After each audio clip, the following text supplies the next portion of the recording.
உடன்படிக்கையின் பெட்டி. உடன்படிக்கையின் பெட்டியா தி ஆர்க் ஆஃப் த கவர்னன்ட். உடன்படிக்கை பெட்டி தேவனுக்கு முக்கியமானதா இருந்தபடியினாலங்க பிரியமானங்களே, அதை எப்படி செய்வது என்று இஸ்ரவேல் ஜனங்களுக்கு நுணுக்கமான விதிமுறைகளை கொடுத்து தேவன் எப்படி செய்யணும்னு சொல்லி அதை செய்ய வச்சாரு. தேவன் எப்படி செய்ய சொன்னாரோ அதே மாதிரி அவங்க செஞ்சாங்க.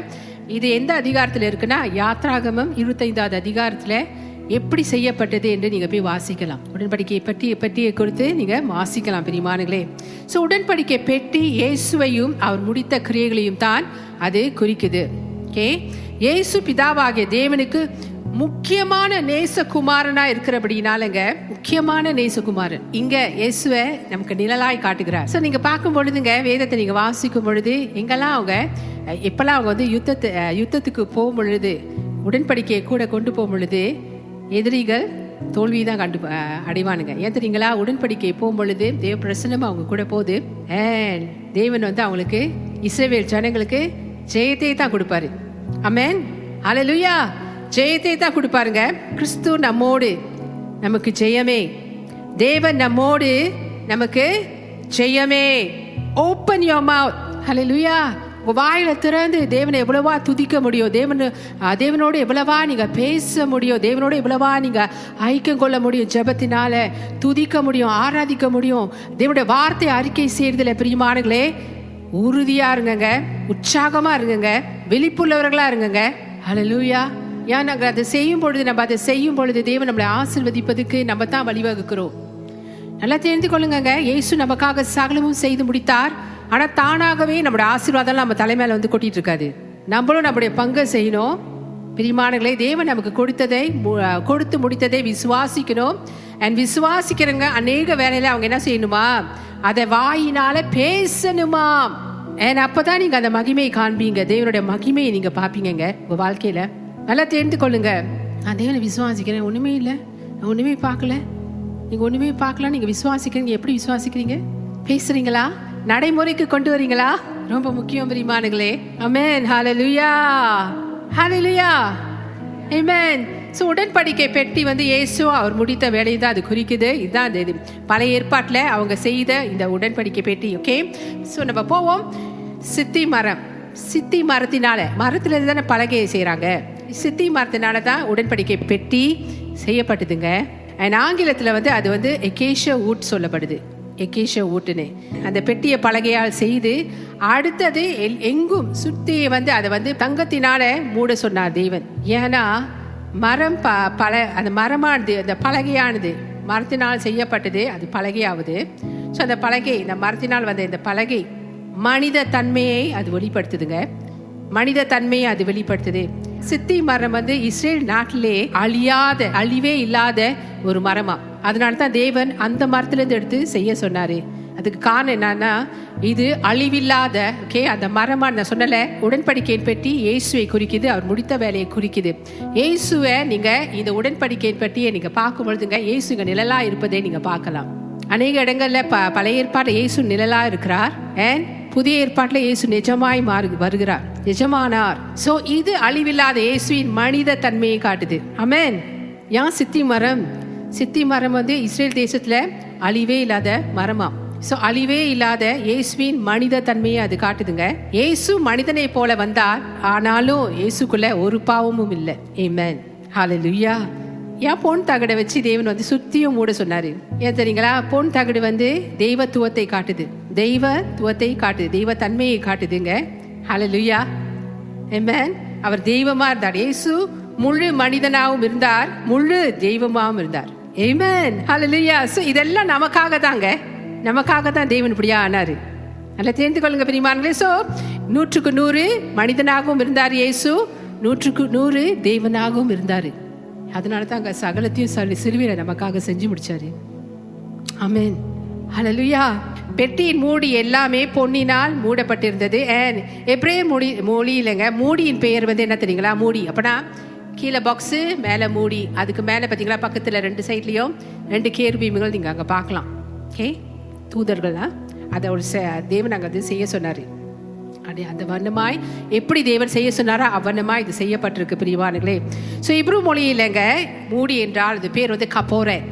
கபோரேத்னு எப்ரேயர் மொழியில் சொல்லுவாங்க. நம்மளுடைய தமிழ் மொழியில் வந்து அது கிருபாசனம்.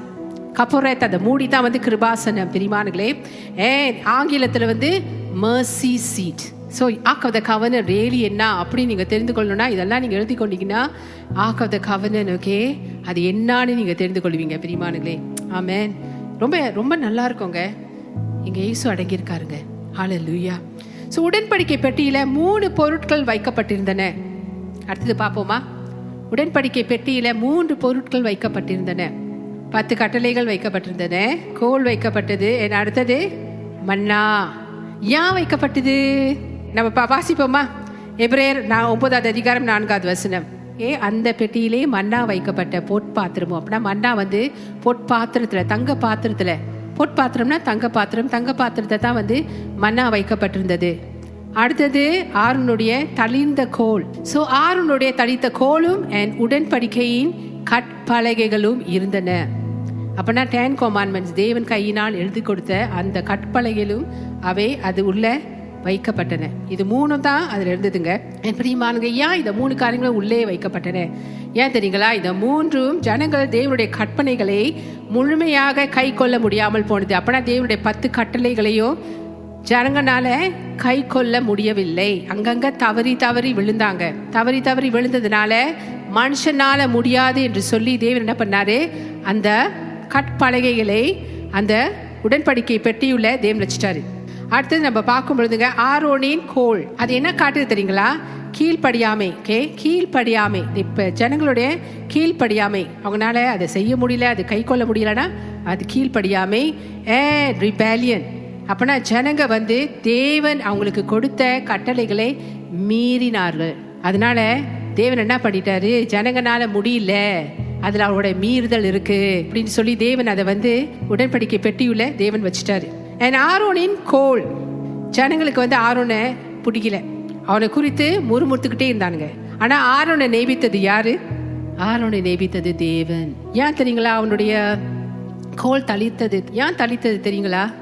தேவன் காட்டுறாரு, இவன் என்னால தேர்ந்தெடுக்கப்பட்ட மனுஷன் அப்படின்னு.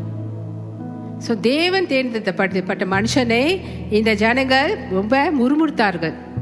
ஸோ அதனால தாங்க அவனுடைய கோல் வந்து தளித்தது. அதையும் தேவன் என்ன பண்ணிட்டாரு? இதோ ஜனங்களுடைய முரட்டாட்டத்தை காட்டுது. முரட்டாட்டம்னா ரிபேலியன். எங்களால ஏற்றுக்கொள்ள முடியாது முரட்டாட்டம். உண்மைதானுங்களே? கீழ்ப்படியில இல்லை, இவன் சொல்றதை கேளுங்க, இவன் சொல்றதை கேளுங்க, இவன் மூலமா நான் அவங்களை நடத்த, அவங்க வந்து கீழ்ப்படியில. ஸோ தேவன் என்ன பண்ணாரு? இதுக்குனால கீழ்ப்பட பண்ண முடியலன்னு சொல்லிவிட்டு இதுக்கும் முறுமுறுக்குதுங்க. இதோ அதனுடைய பாவத்தை தாங்க காட்டுச்சு. முறுமுறுப்பெல்லாம் பாவம் நல்லா தெரிந்து கொள்ளுங்க பிரிமானுங்களே. ஸோ அதையும் தேவன் வந்து உடன்படிக்கை பெட்டியுள்ள வச்சுட்டாரு. என்ன அடுத்தது மன்னா. மன்னா தெரியுங்களா என்னான்னு? அது தேவ தூதர்களுடைய அப்பம். ஸோ அந்த அப்பத்தை தான் இந்த ஜனங்களுக்கு தேவன் கொடுத்தாருங்க. அதனால தாங்க 40 வருஷம் ஆரோக்கியமாங்க, சட்டை கிளியாம, அதே சைஸு சப்பாத்து கூட இது பண்ணாம அவங்க வந்து நல்லா ஆரோக்கியமா வாழ்ந்தாங்க. ஆரோக்கியமாங்க 40 வருஷம் வாழ்ந்தாங்க. ஏன் தெரியுங்களா? அவங்க தேவ தூதனுடைய உணவை உண்டாங்க. அதான் மன்னா. மன்னா. அங்கேயும் பாருங்க, அது கூட வந்து முறுமுறுக்க ஆரம்பிச்சிட்டாங்க. எங்களை வந்து எகிப்திலேருந்து கொண்டு வந்து வனாந்தரத்தில் சாவடிக்கிறீங்களா எங்களை அப்படின்னு சொல்லி முறுமுறுப்பு பாரு. எப்பொழுதும் இந்த மன்னா. ஆனால் அந்த மன்னா தான் வந்து அவங்களை ஆரோக்கியமாய் வைத்திருந்தது. ஆனால் முறுமுறுப்பு. ஏன்னா எகிப்தில் நல்ல சாப்பாடு அவங்களுக்கு கிடைச்சிச்சா, அந்த அடிமைத்தனத்தெல்லாம் மறந்துட்டானுங்க. ஸோ இதோ முறுமுறுப்பு. என்ன பண்ணார் தேவன்? இதோ உங்களுக்கு இதுலேயும் கீழ்ப்படியாமை, இதுலேயும் முறுமுறுப்பு. என்ன தெரியுமா சொன்னாங்க? புரோஜனம் இல்லாத அப்போன்னு சொல்லிட்டாங்க. புரோஜனம் இல்லாத அப்பமா அப்படி சொல்லிட்டாங்க. நீங்க என்னாகமம் 21வது அதிகாரம் 5வது வசனத்துல நீங்க வாசிக்கலாம். கொஞ்சம் பார்ப்போமா அவங்க எப்படி என்ன சொன்னாங்கன்னு. இஸ்ரவேல் ஜனங்கள், என்னாகமம் நம்பர்ஸ் சாப்டர் 21 verse 5. ஜனங்கள் தேவனுக்கும் மோசேக்கும் விரோதமாக பேசி, நாங்கள் வனாந்தரத்திலே சாகும்படி நீங்கள் எங்களை எகிப்து தேசத்திலிருந்து வர பண்ணினது என்ன? இங்கே அப்பமும் இல்லை, தண்ணீரும் இல்லை, இந்த அற்பமான உணவு எங்கள் மனதுக்கு வெறுப்பாயிருக்கிறது என்றார்கள். இந்த அற்பமான உணவு புரோஜனம் இல்லைன்னு சொல்றாங்க. ஆனா அதுதான் புரோஜனங்க. 40 வருஷமும் நல்லா இருந்தானுங்க அதை சாப்பிட்டு.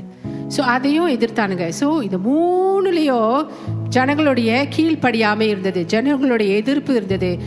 இதெல்லாம் வந்து ஆக்சுவலி இதெல்லாம் வந்து தேவனுக்கு பிடிக்காது தான். அப்போ நல்லா தெரிந்து கொள்ளுங்க. ஆனால் தேவன் அதை பார்க்க விரும்பலை.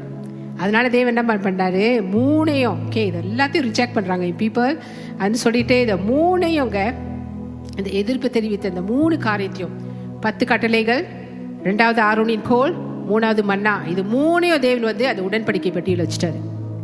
இப்ப தெரியுதுங்களா ஏன் இது 3 அது உள்ள போச்சுன்னு? பெட்டியில் இருந்த ஒவ்வொரு பொருளும் மனிதனுடைய பாவத்தையும் மீறுதலையும் தான் வெளிப்படுத்தின. ஆனால் தேவன் நம்முடைய பாவங்களையும் எதிர்ப்புகளையும் மீறுதல்களையும் கீழ்ப்படியாமையையும் என்ன செய்தார்? அவர் அதை பெட்டியில போட்டு மூட சொன்னாரு. பிறகு கிருபாசனத்தினால அதை மூடினார். கிருபாசனம் என்ன தெரியுங்களா? Mercy seat. மர்சினா தேவன் வந்து இனி நான் வந்து இவங்களுக்கு இரக்கம் காட்ட விரும்புறேன்னு சொல்றாரு. 3 காரியத்தை நான் உங்களுக்கு கொடுத்தேன், ஆனாலும் இது எங்களுக்கு எதிர்ப்பா இருக்குங்க, எனக்கு கீழ்ப்படிய மாட்டேதுங்க, ஆனாலும் நான் இந்த ஜனங்கள் மேல இரக்கம் காட்ட விரும்புறேன்னு சொல்லி மர்சி சீட் கபோரேத் கிருபாசனத்தினால மூட சொல்லிட்டாரு உடன்படிக்கை பட்டிய. பிறகு கிருபாசனத்தினால் அதை மூடினான். கிருபாசனத்தின் மீது தான் மிருகத்தின் ரத்தம் தெளிக்கப்பட்டது. கிருபாசனத்தின் மீது தான் மிருகத்தின் ரத்தம் தெளிக்கப்பட்டது. அப்படின்னா அந்த கபோரேத் இருக்குல்ல, அந்த மர்சி சீட் இருக்குங்களே, இங்க கிருபாசனம் அது மேலதான், அதுதான் அந்த மூடிங்க. ஓவரால் அந்த உடன்படிக்கை பெட்டியை யாரை குறிக்குது? இயேசுவை குறிக்குது. இயேசுடைய மனித தன்மை, இயேசுடைய தெய்வத்தன்மை. கிருபாசனத்தின் மீது தான் மிருகத்தின் ரத்தம் தெளிக்கப்பட்டது. மனிதனுடைய பாவங்களையும் மீறுதல்களையும் தேவன் பார்க்க விரும்பாதபடியினாலங்க இப்படி தேவன் செய்து வந்தார். அதனாலதான் தேவன் இப்படி செஞ்சாரு. பழைய ஏற்பாட்டிலே பாருங்க தேவன் என்ன செஞ்சாருன்னு. பார்க்க விரும்பல ஆண்டவர், அதெல்லாம் பெட்டிக்குள்ள வச்சு அடிச்சாரு. ஏன்னா அந்த பெட்டி யாரை காட்டுது? உடன்படிக்கை பெட்டி இயேசுவை காட்டுது. ஆமென், ஹல்லேலூயா. இயேசுவை நீங்க நிழலாய் பார்க்கலாம். அதனால் பிதாவாகிய தேவன் கீழே பார்க்கும் போதுங்க, தேவன் கீழே பார்க்கும் பொழுதுங்க பிரியமானங்களே, அந்த ரத்தம் தெளிக்கப்படுது பார்த்தீங்களாங்க, அவர் கீழே அதை பார்க்கும் பொழுது மனிதனுடைய பாவத்தை அவரால் பார்க்க முடியாது. அந்த 3 மீறுதல் இருக்குதுங்களா, அது எல்லாமே அது மனுஷனுடைய மீறுதல், அது மனுஷனுடைய பாவம்.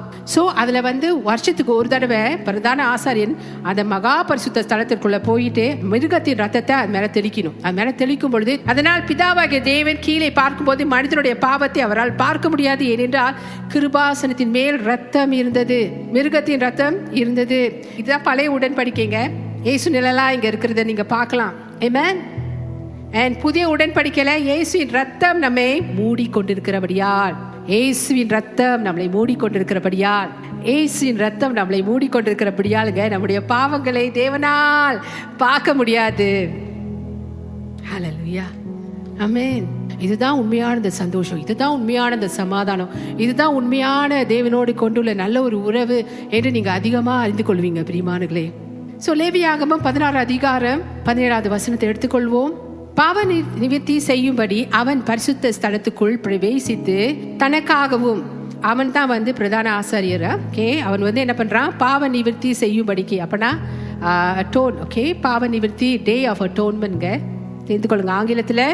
அவன் பரிசுத்த ஸ்தலத்துக்குள் பிரவேசித்து, அவன் தான் வந்து பிரதான ஆசாரியன், தனக்காகவும் தன் வீட்டாருக்காகவும் இஸ்ரவேல் சபையார் அனைவருக்காகவும் பாவ நிவர்த்தி செய்து வெளியே வரும் அளவும் ஆசாரிப்பு கூடாரத்தில் ஒருவரும் இருக்கலாகாது. ஸோ மேலே ஒண்டி நம்ம பார்ப்போம், இங்கே வந்து வருஷத்தில் ஒரு தடவை தான் இந்த பாவ நிவர்த்தி செய்யப்படும். ஸோ அவன் வந்து என்ன பண்ணுறான்னா, இந்த அவன் வந்துட்டு மகா பரிசுத்த ஸ்தலத்துக்குள்ளே போய் தனக்காக தன் வீட்டாருக்காக இஸ்ரவேல் ஜனங்களுக்காக போய் பாவ நிவர்த்தி செய்கிறான். ஸோ அவன் அங்கே போய் அதை செய்யும் பொழுது என்ன செய்கிறான்? ஒரே தரம் அந்த கிருபாசனத்தின் மேலே, கிருபாசனம் மர்சி சீட் மேலங்க கபோரேத், அது மேலே போயிட்டு ரத்தத்தை தெளிக்கிறான், மிருகத்தின் ரத்தத்தை தெளிக்கிறான். ஸோ மேலேருந்து தேவன் பார்க்கும் பொழுதுங்க, தேவன் வந்து இஸ்ரவேல் ஜனங்களுடைய அந்த மீறுதல், அந்த பாவம், அந்த கீழ்ப்படியாமை தேவனால பார்க்க முடியாது. எங்க இயேசுவை தவிர நம்மளுக்கு வேற எந்த சந்தோஷமும் இல்லை தெரியுங்களா வாழ்க்கையில. ஸோ இந்த சத்தியத்தை நீங்க கேட்கும் பொழுது எவ்வளவு சந்தோஷமா இருக்கும் தெரியுங்களா. அது வந்து நான் புதிய உடன்படிக்கையோடு இணைச்சு நான் உங்கள்கிட்ட பேசுறேன். இயேசு என்ன நமக்காக செஞ்சாரு, உடன்படிக்கை பெட்டி இயேசுவை குறிச்சுன்னு எல்லாம் நமக்காகங்க. ஹல்லேலூயா, ஆமென், ஆமென். பாருங்க, பழைய ஏற்பாட்டிலே தேவன் வந்து ஜனங்களுடைய மீறுதலை பார்க்க விரும்பல. தேவன் அவங்களை ஆசீர்வதிக்கத்தான் விரும்பினாரு. அதனால என்ன பண்ணாரு, மிருகத்தின் ரத்தத்தை வருஷத்துல ஒரு தடவை போய் அந்த கிருபாசனத்து மேல, அதான் அந்த மூடிங்க, அது மேல தெளிக்க சொன்னாருங்க. ஸோ அது தெளிக்கும் பொழுதுங்க மனுஷனுடைய பாவத்தை மீறுதலை தேவனால பார்க்கவே முடியாது. அண்ட் இது வந்து இஸ்ரேல் ஜனங்களுக்கு மிகுந்த சந்தோஷத்தை கொடுத்தது. ஏன் தெரியுங்களா? அப்பதான் தேவனுடைய ஆசீர்வாதம் அவங்க மேல வரும். ஹல்லேலூயா. அவங்களுக்கு என்ன சந்தோஷம்னா அவங்களுடைய கீழ்ப்படியாமை, அவங்களுடைய எதிர்ப்புகள் எல்லாத்தையும் தேவன் வந்து மன்னிச்சிட்டாரு அப்படின்ற இந்த மன நிறைவு, சந்தோஷம், அதுதானே நம்மளுக்கு வேணும். நமக்கு ஒரு ஜபம் கேட்க தடைப்படுதுன்னா, நேரம் ஆகுதுன்னா, கேட்கப்பட்டுதா கேட்கப்படலையா? நம்ம ஒரு காரியத்தை தேவன்கிட்ட கேட்குறோம், அது வந்து சேர மாட்டுது. என் மேல தப்பா, என் மேல என்ன குறை, ஆண்டவரே சொல்லுங்க, நான் என்ன குறை, எனக்கு என்ன குறை அப்படின்னு கேட்குறீங்க தானே தேவன்கிட்ட. என்னமோ சம்திங் ராங்னு கேட்குறீங்க தானே. இருக்காங்கங்க கேட்குறவங்க, something wrong with the way I pray to God. அப்படின்னா நான் ஜெபம் பண்ணுறது என்னமோ சாலா, நான் என்னமோ மிஸ் பண்ணிட்டேன் பிரியமானுங்களே. ஸோ அதனால தாங்க. ஆனால் தேவன் வந்து நம்மளை வந்து எந்த விதத்துலையும் ப்ரேயர் சம்திங் ராங் சொல்லவே மாட்டாருங்க. உங்களுடைய ஜெபங்களோ உங்களுடைய விண்ணப்பங்களோ தாமதிக்குதுன்னா நல்லதுக்காகவே தாமதிக்கப்படுது. சீக்கிரம் கொடுக்கணும்னா சீக்கிரம் கொடுப்பாரு, அது தாமதமா வந்தாலும் நல்லதுக்காகவே தாமதிக்கப்படுது. All things work for good for those who love the Lord and those called according to his purpose. Hallelujah. Amen. நம்ம தான் அது. Hallelujah. சகலமும் நமக்கு, தேவனால் அளிக்கப்பட்ட நமக்கு சகலமும் நன்மைக்கு ஏதுவாக நடக்குதாம். சீக்கிரமாய் கொடுக்கிற நம்மளுக்கு ஜெபங்களை பதில் கொடுக்கிறதும் நன்மைக்கு ஏதுவாக தான் இருக்கு. லேட்டா நடக்கிறதும் நன்மைக்கு ஏதுவாக தான் இருக்கு. ஏன்னா வேதம் தெளிவா சொல்லிட்டு. ஸோ பழைய ஏற்பாட்டிலே இங்க நம்ம பார்க்கிறோம் பிரியமானங்களே, பழைய ஏற்பாட்டிலே நம்ம பார்க்குறோம் தேவன் ஜனங்களை ஆசீர்வதிக்க தான் இருந்தார்.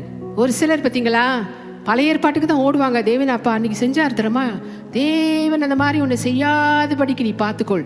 எங்கே இந்த சத்தியம் அவங்களுக்கு தெரியலங்க. இப்போ நான் உங்கள்கிட்ட போதிச்சுட்டு இருக்க இந்த காரியம் அவங்களுக்கு தெரியல, அதனால தான் அப்படி சொன்னாங்க. ஏன் தெரியுங்களா? தேவனை குறித்தும் அவர் எவ்வளோ அன்பு, அவருடைய கிருபை குறித்தும் அவருடைய இறுக்கத்தை குறித்தும் அவ்வளோ ஒரு தெளிவு இல்லை, புரிந்துணர்வு இல்லை. இங்க நம்ம தேவனை வந்து ஒரு மத கடவுளாய் பார்க்காதீங்க. அவர் மத கடவுளே கிடையாது. மதங்கள் எல்லாமே மனுஷனால் உண்டாக்கப்பட்டது, நல்லா தெரிந்து கொள்ளுங்க. நம்ம மதமே கிடையாதுங்க. ஜீவனுள்ள அன்பான தேவனோட கொண்டுள்ள உணர்வு தான் கிறிஸ்துவத்துவம். தேவன் நம்மளை தேடி வந்தாருங்க, தேடி வந்து அவர் நம்மளை மீட்டு கொண்டாருங்க, நம்மளை தொட்டாருங்க, நம்மளை ரட்சிக்கப்பட்டவங்க. ஹல்லேலூயா. நம்ம ஆவிக்குரிய கண்கள் திறக்கப்பட்டது அன்னைக்கிலேருந்து ஆரம்பிச்சது நம்மளுடைய விசுவாச ஓட்டம். இது வரைக்கும் தேவன் வந்து நம்மளை வந்து அனைத்து நம்மளை அரவணைத்து அன்பா தான் நம்மளை நடத்தி கொண்டு போயிட்டு இருக்காரு, கிருபையா தான் நம்மளை நடத்தி கொண்டு போயிருக்காரு, இரக்கம் பாராட்டி தான் நம்மளை நடத்தி கொண்டு போயிருக்கிறாருங்க.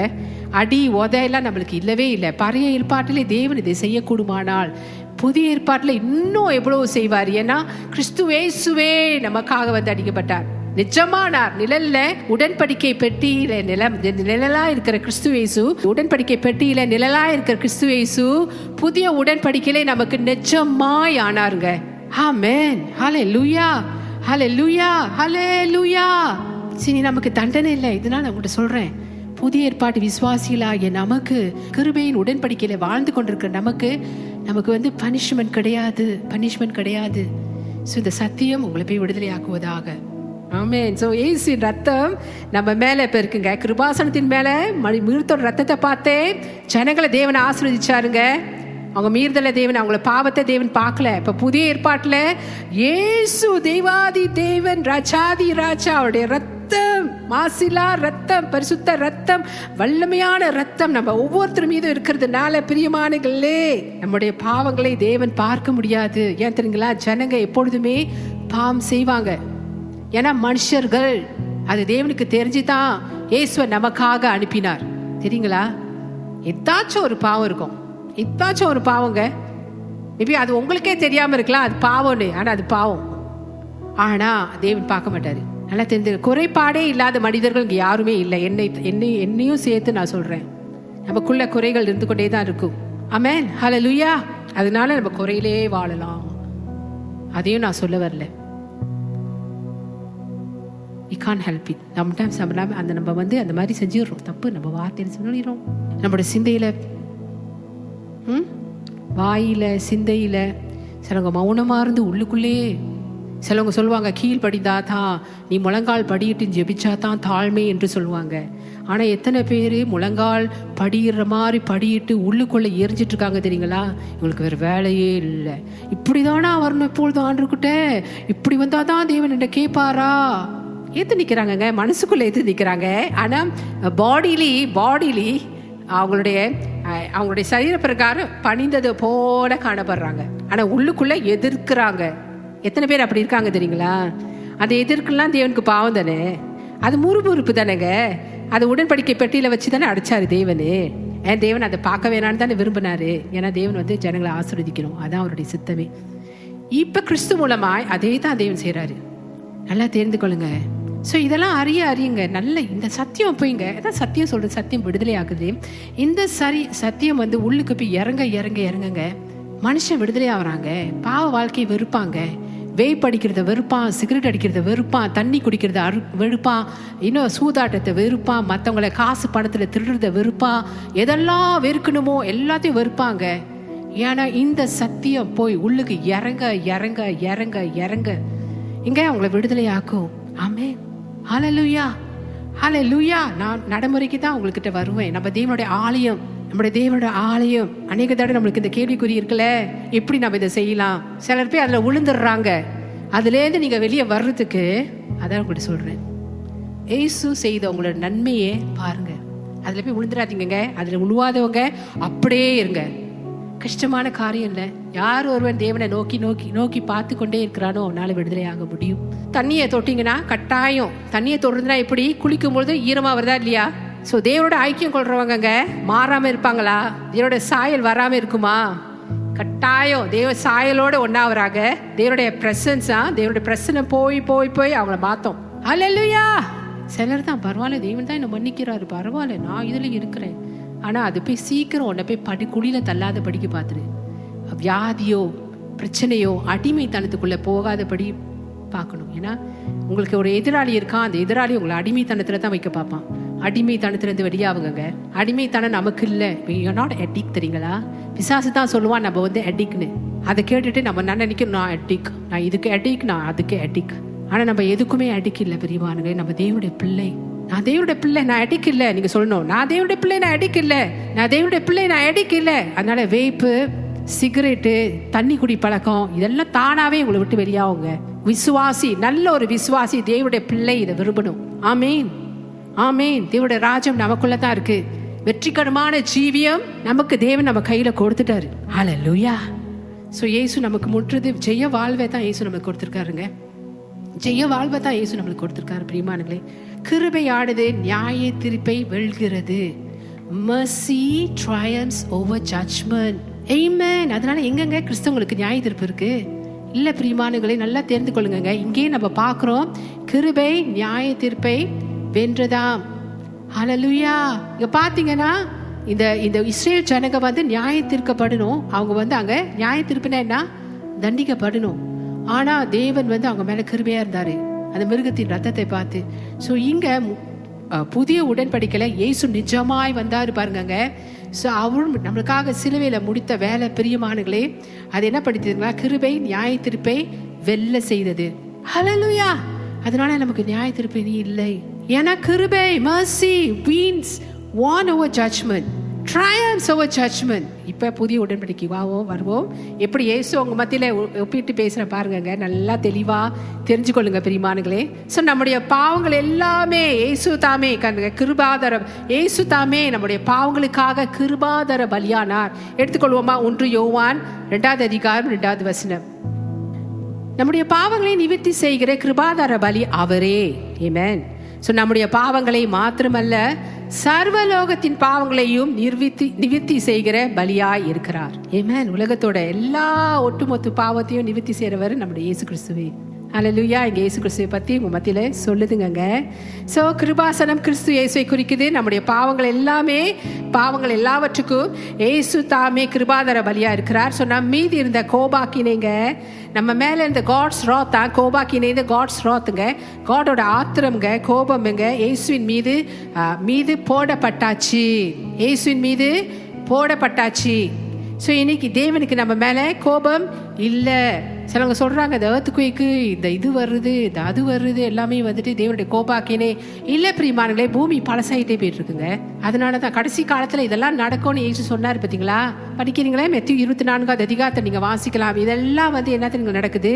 கடைசி கால சம்பவங்கள், கடைசி நாட்களுடைய சம்பவங்கள் பிரியமானங்களே. ஸோ நம்ம மீது இந்த கோபாக்கினே எல்லாமே இயேசு மேல போனபடினாலங்க, எல்லாமே அவர் மேல திருப்பப்பட்டதுங்க. ஸோ அவர் நமக்காக பலியானார். 1 யோவான் 2 அதிகாரம் 2 வசனம் தெளிவா சொல்லுது, கிருபாதர பலி. யோவான் அப்போஸ்தலன் யோவான் இந்த வசனத்துல சொல்லும் பொழுது அவர் இயேசுவே கிருபாசனம் என்று சொல்கிறார். புரியுதுங்களாங்க நான் சொல்றது? எப்படி அந்த உடன்படிக்கை பெட்டியோட அந்த கிருபாசனமும் இயேசு கிருபாசனமா இருக்கிறார் நமக்கு, எப்படி அது இணையுது பார்த்தீங்களா? வந்து ஸோ எங்கெங்க நம்ம சில பேர் சொல்றோம் தேவன் மேல கோபமா இருக்காரு, அடிக்க போறாரு பாரு. ஏங்க சொல்றோம்? தேவன் பாரு நீ போகும்பொழுது என்ன செய்ய போறாரு பாருங்க. அப்போ ஒருத்தவங்க செத்து போயிட்டாங்கன்னா, அவங்க பாவம் அவங்களுக்கு முன்பா போணுச்சு, ஆனால் தான் அவங்க செத்து போயிட்டாங்க. பழைய உடன்படிக்கையிலே தேவன் அப்படியா இருக்கும் பொழுது இயேசு கிறிஸ்து நமக்காக கிருபாதர பலிங்க, நம்மளுடைய கிருபாசனங்க, நமக்காக ரத்தம் சிந்தினவருங்க. அவரோட ரத்தம் நம்ம மேல இருக்கிறதுனாலங்க தேவன் நம்முடைய மீறுதல், அக்கிரமங்கள், பாவங்கள் பார்ப்பதில்லைங்க. ஸோ அதனால தேவன் நம்மளை நீ தண்டிக்கிறதும் கிடையாது. நல்லா தெரிந்து கொள்ளுங்க. ஏன் தெரியுங்களா? mercy triumphs over judgment. ஹல்லேலூயா. இதுதான் கிருபையின் நற்செய்தி. ஆமேன், ஆமேன். இந்த கிருபைக்குள்ளதான் நம்ம எல்லாரும் வாழ்ந்து கொண்டிருக்கோங்க. அதனால தேவன் இனிமே நம்மளுடைய குறைகளை, நம்மளுடைய முரட்டாட்டங்களை பார்ப்பதில்லை. எத்தனை பேர் முரட்டாட்டம் செய்யறோம்?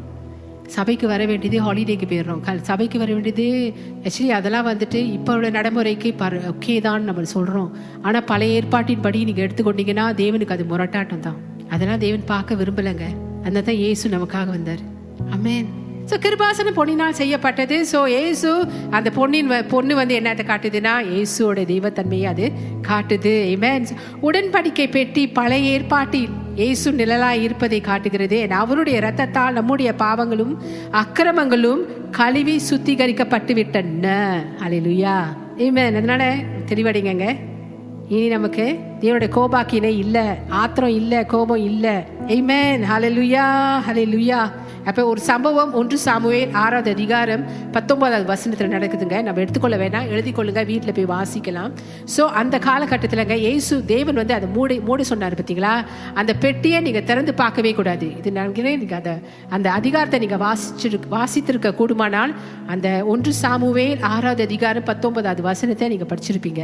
அது என்ன நடந்துட்டு, பெத் ஷிமேஷ் மனுஷருங்க 50,070 பேர் 70 பேரை தேவன் அடித்தாருங்க. அது திறந்து பார்த்தனால அப்படியான ஒரு இது கிடைச்சிது. ஏன்னா தேவன் சொன்னாரு நீ செய்யாத, அந்த இடத்துல அப்படியான ஒரு இது வந்து அந்த ஜனங்கள் மேல வந்து விழுந்தது. பிரியமானங்களே, அந்த அப்படியான ஒரு காரியம் இங்க நடந்தது. ஸோ 10 கட்டளைகளை கூட பார்க்க கூடாது. சரி, இப்ப நீங்க எடுத்துக்கிட்டீங்கன்னாங்க 10 கட்டளை எங்க இருக்குங்க? தேவன் அப்பவே அதை வந்து 10 அந்த உடன்படிக்கை பெட்டியுள்ள வச்சுட்டாரு. ஆனா இப்ப என்ன பண்றாங்க? 10 கட்டளை சபையில இருக்கணும், 10 கட்டளை இது செவுத்துல வைக்கணும், அப்பதான் ஜனங்களுக்கெல்லாம் தெரியும் அப்படின்னு சொல்லி அதை ஜனங்களெல்லாம் படிச்சு அது என்னன்னு தெரிஞ்சுக்கணும் அப்படின்னு சொல்லி செவுத்துல ஒட்டுறாங்க, புக் மார்க்கா ஆக்கி வச்சிருக்கிறாங்க. சிலர் அதை போய் படிக்கிறாங்க. ஆனா 10 கட்டளை என்ன நடந்தது? அதை தேவன் வந்து ஆல்ரெடி அந்த பெட்டியில வைக்க சொல்லிட்டாரு. இப்ப பெட்டியில வைக்க சொல்றது எப்படிங்க திரும்ப மேல வர முடியும், வெளியே வர முடியும்? இங்க ஜனங்க அதை தான் செஞ்சுட்டு இருக்காங்க இந்த காலத்துல. பிரியமானங்களே, ஏன் தெரியுங்களா? 10 கட்டளை நீங்க பார்த்தாலே அது என்ன தெரியுமா சொல்லும்? உங்களை நீ ஒரு பாவின்னு தான் சொல்லும். அதை கடைபிடித்து நிறைவேற்றி முடிக்க தன்மை உடையவர் நம்ம தேவன் ஒருவர் மாத்திரமே. ஸோ இன்று விசுவாசிகள் தேவனுடைய கிருபையை தான் மகிமைப்படுத்தணும். அதை தான் உங்க மத்தியில நான் வந்து கிருபையை குறித்து அதிகமாக போதித்து கொண்டிருக்கிறேன். கிருபையை தான் நீங்க மகிமைப்படுத்தணும் என்று நான் உங்க மத்தியில நான் சொல்லி கொண்டே இருக்கிறேன். ஏன்னா இயேசு நமக்கு கிருபாதார வரியா இருந்தார். இயேசு தான் நம்மளுடைய கிருபாசனம். ஹல்லேலூயா. mercy seatங்க. இனி நமக்கு இரக்கமும் கிருபையுமே. ஹல்லேலூயா. அளவில்லாமல் தேவன் நமக்கு கொடுத்து கொண்டே இருப்பாரு. ஸோ கிருபாசனம் நியாய பிரமாணத்தின் மேல் வைக்கப்பட்டு விட்டது. நியாய பிரமாணம் எங்க இருக்குங்க? கீழே உள்ளுக்கு பெட்டிக்குள்ள இருக்குங்க. ஆமென். ஸோ தேவ கிருபை நியாய பிரமாணத்துக்கு மேலாக இருக்கு. நல்லா தெரிந்து கொள்ளுங்க. அதனால தான் அந்த 2 வாரத்துக்கு முன்னே உள்ள தேவ செய்தியை நான் உங்கள்கிட்ட சொன்னேன். கிருபையை விட்டு விலகி போற, கிருபையிலேருந்து விழுந்து போறவங்க அது பாவம் செய்யறவங்க வந்து கிருபையிலேருந்து விழுந்து போறாங்கன்னு சொல்றாங்க. பாவம் செய்யறவங்க கிருபையிலேருந்து விழுந்து போறது கிடையாது. நியாய பிரமாணத்துக்கு போறவங்க தான் கிருபையிலேருந்து விழுந்து போறாங்க என்று இந்த விளக்கம் தெளிவா உங்களுக்கு காட்டுது. புரியுதுங்களா? ஏன் தெரியுங்களா? கிருபாசனம் எங்க இருக்கா? மேல இருக்கா. அதுதான் அந்த மூடி. நியாயப்பிரமாணம் எங்க இருக்கான்? பெட்டியுள்ள அடைக்கப்பட்டிருக்கு, அதுதான் கீழே இருக்கு. சோ கிருபையிலிருந்து விழுந்து போறவங்க எங்க போறாங்க? நியாயப்பிரமாணத்துக்கு ஓடுறாங்க. பாவத்துல விழுந்து போறவங்க கிடையாது. ஏன்னா நம்ம பாவங்கள் மன்னிக்கப்பட்டு கொண்டே இருக்கின்றன. ஏசோட ரத்தம் நம்ம பாவத்தை மன்னித்து கொண்டே இருக்கு. ஸோ பாவத்தில் விழுந்து போறவங்கன்ட்டு அதுக்கு நீங்க இணைக்கவே முடியாதுங்க. என் கலாத்தர் 5வது அதிகாரம் 4வது வசனத்தை எடுத்துக்கொள்வோமா? பவுல் தெளிவா விளக்குறாரு. நியாயப்பிரமாணத்தினால் நீதிமான்களாக விரும்புகிற நீங்கள் யாவரும் கிறிஸ்துவை விட்டு பிரிந்து கிருபை நின்று விழுந்தீர்கள். ஓ ஹல்லேலூயா. இப்ப நான் சொல்லலைங்க, பவுல் சொல்றாரு. நல்லா தெரிந்து கொள்ளுங்க. பவுல் தெளிவா சொல்றாரு, நியாயப்பிரமாணத்தினால் நீதிமான்களாய். அப்ப நீதிமான் நியாயப்பிரமாணத்தை நான் பிடிச்சாதான் நான் நீதிமான், நியாயப்பிரமாணத்தை நான் கடைபிடிச்சாதான் நான் நீதிமான் அப்படின்னு நினைக்கிறவங்க அவங்க தான் கிறிஸ்துவை விட்டு பிரிந்து கிருபை நின்று விழுந்தீர்கள் அப்படின்னு சொல்றாரு. அப்ப கிருபை நின்று விழுந்து போறாங்க. ஸோ தேவன் நீதியின் தேவனா இருக்கிறபடியா அதனால தெரிந்து கொள்ளுங்க. ஏன் இப்ப நமக்கு நியாயப்பிரமாணம் இல்லை தெரியுங்களா? அது தேவன் அந்த உடன்படிக்கை பெட்டியுள்ள வச்சு அடைச்சிட்டாரு. அதை நீ பார்க்க கூடாது சொல்லிட்டாரு. அப்ப அவங்க பாவத்தை பின்னோக்கி பாக்குறது, அப்ப செஞ்ச பாவத்துல இருந்து உண்மையிலே நான் விடுதலை ஆயிட்டேனா, உண்மையிலே நான் மன்னிக்கப்பட்டுட்டேனா, அந்த பாவம் தான் என்னை தொடருது பிறகு, அதனாலதான் இதெல்லாம் எனக்கு நடக்குது அப்படின்னு நினைக்கிறவங்க பிரியமானங்களே, நீங்க பாவ கான்ஷியன்ஸ் உள்ளவங்களா இருக்கீங்க. இது தேவன் நீங்க செய்யக்கூடாது என்று சொல்றாரு. நல்லா தெரிந்து கொள்ளுங்க. தேவன் நீங்க செய்யக்கூடாது என்று சொல்றாரு. நீங்க ஆல்ரெடி மன்னிக்கப்பட்டுட்டீங்க. நீங்க தொடர்ந்து பார்க்க கூடாது பிரியமானங்களே. பெட்டிய தேவன் மன்னித்தது தான். நீங்க அதை டிக் அவுட் பண்ணி கொண்டு வராதீங்க. இங்க தான் எதிராளி அதை எடுத்துக்கொண்டு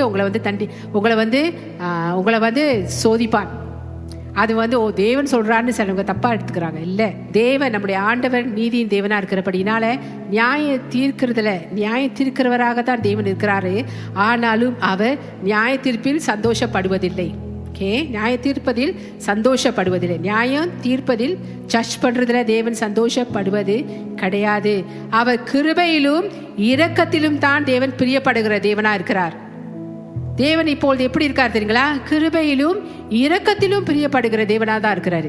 தேவனுடைய கோபம் கொஞ்ச நேரம் தான், ஆனால் அவருடைய இரக்கமோ என்றென்றைக்கும் உள்ளது என்று சங்கீதம் 30:5வது வசனம் சொல்லுது. நம்முடைய கோபாக்கினை, நம்ம மேல வர வேண்டிய கோபாக்கினை எல்லாம் இயேசு மேல விழுந்துட்டுங்க. இயேசு மேல விழுந்ததுதான். இனி நமக்கு கோபாக்கினை இல்லை. ஹல்லேலூயா. என் மனுஷனுடைய கோபாக்கினை எல்லாம் சிலுவையில இயேசுவின் மீது விழுந்த போது அந்த நாளிலேங்க முடிந்து போனது. தேவனுடைய கோபம் எல்லாம் முடிந்து போனது. நல்லா தெரிந்து கொள்ளுங்க. யாராச்சும் சொல்றாங்களா தேவன் கோபமா இருக்கிறாரு, தேவன் ஆத்திரமா இருக்காரு? நம்பாதீங்க. தேவனுடைய கோபம் எல்லாம் இயேசு மேல விழுந்தபடியினால அந்த நாளிலே மனுஷன் மேல தேவனுக்கு இருந்த எல்லா கோபமும் முடிந்தது. அதான் இயேசு முடிந்தது என்று தலை சாய்த்தாருங்க. முடிந்தது. பிரியமானங்களே, தேவன் இனிமே மனுஷன் மேல கோபப்படுவது கிடையவே கிடையாது. ஆனா எந்த செய்தி நற்செய்தியில நீங்க ஸ்திரப்படுறீங்களோ, இப்ப கிருபை நற்செய்தியை திரும்பவும் இயேசு முடித்த வேலையை திரும்பவும் நான் உங்களுக்கு சொல்லிக்கிட்டே இருக்கேங்க. இதுல நீங்க உறுதிப்படும் பொழுதுங்க, நீங்க வேற செய்தி நீங்க கேட்கும் பொழுது நீங்க ரெண்டுக்குள்ள வித்தியாசத்தை நீங்க கண்டுபிடிக்க ஆரம்பிச்சிருவீங்க. உங்களுக்கு குழப்பமே வராதுங்க. பிரியமானங்களே, ஆண்டவரே நன்றி, நான் நல்ல தெய்வ செய்தியை கேட்கிறேன் ஆண்டவரே, இப்ப நான் நல்ல தெய்வ செய்தியை கேட்கிறேன், இந்த செய்தி எனக்கு இல்லை, எனக்கு கிருபை நற்செய்தி தான் அப்படின்னு சொல்லி தேவனுக்கு உங்களுக்கு கொடுக்குற இந்த கிருபை நற்செய்தியை குறித்து சந்தோஷப்பட்டு இருப்பீங்க. நான் உங்களுக்கு கொடுத்து கொண்டிருக்கிறது கிருபை நற்செய்தி தான். ஏன்னா கிருபையின் காலத்தில் நம்ம வாழ்ந்து கொண்டிருக்கிறோம். இந்த கிருபையின் காலம் சீக்கிரம் முடிய போதுங்க பிரியமானங்களே. ஏன்னா நம்முடைய ஆண்டவராக இயேசு கிறிஸ்து நமக்காக சீக்கிரமா வந்து கொண்டிருக்கிறாரு, வர போறாரு. அல்லேலூயா. ஆமென், ஆமென், ஆமென். எத்தனை பாக்கியவான்கள் தெரியுங்க நம்மலாம். தேவனுடைய நியாய தீர்ப்பு தேவனுடைய கிருபையை தாங்க வெளிப்படுத்துது. ஏனென்னா நம்முடைய பாவங்களுக்காக நாம் நியாய தீர்க்கப்படணும். ஆனா பாவமே செய்யாத இயேசு மீது நம்முடைய நியாய தீர்ப்பு விழுந்தது. ஹல்லேலூயா. பாவமே செய்யாத இயேசுவின் மீது நம்முடைய நியாய தீர்ப்பு விழுந்தது. அதனால நம்ம நியாய தீர்க்கப்பட மாட்டோம். அவருடைய நியாய தீர்ப்பு கூட தேவனுடைய கிருபையை தாங்க வெளிப்படுத்துது. அவர் நமக்கு செய்து முடித்த வேலையை பார்ப்போமே, அவர் நமக்காக சுதந்திரிச்சு கொடுத்த அந்த ஆசீர்வாதத்தை பார்ப்போமே, அந்த நன்மையை பார்ப்போமே, அந்த விடுதலை வாழ்க்கையை பார்ப்போமே, அந்த சந்தோஷம் சமாதானம் நிறைந்த வாழ்க்கையை பார்ப்போமே. ஆமென், ஹல்லேலூயா. அதனால இயேசுவோட ரகசிய வருகை இன்னைக்கு இரவு இருக்கக்கூடுமானா கூட கிறிஸ்துவலாகிய நம்ம தேவனை சொந்த இரட்சகராக ஏற்றுக்கொண்ட நம்ம இயேசு ரத்தத்தால் தகுதியாக்கப்பட்ட நம்ம எடுத்துக்கொள்ளப்படுவோம். ஹல்லேலூயா.